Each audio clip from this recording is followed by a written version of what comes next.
এসেছি কফি হাউসে, যেটা শিয়ালদাতে আছে। তো জানি না আমার আওয়াজটা কতটা শোনা যাচ্ছে বা কতটা ক্লিয়ারলি তোমরা শুনতে পাচ্ছ। এটা হলো সেই শিয়ালদার কফি হাউস। তোমরা কে কে এসছো এবং কারা কারা আসোনি সেটা আমরা কমেন্টে জানিও। কফি হাউসটা অনেকটাই বড়, তোমরা দেখো অনেকটাই বড়। ফার্স্ট ফ্লোরেও আছে, গ্রাউন্ড ফ্লোরেও আছে, দেখো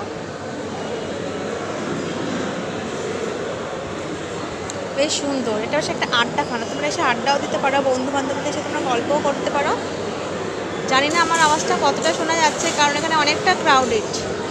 আমি যখন এসছি, আমি একা এসছি যেহেতু, আমি এসে আমাদের বসি, তো তখন নিচটা অনেকটাই ফাঁকা ছিল, উপরেও ফাঁকা ছিল, উপরে কোনো ফাঁকা আছে। তো উপরে যেদিন যে কজনকে দেখছো সে কজন উপরে আছে, বেশিরভাগ নিচে ফাঁকা ছিল, নিচে এখন অনেকটাই ভরে গেছে।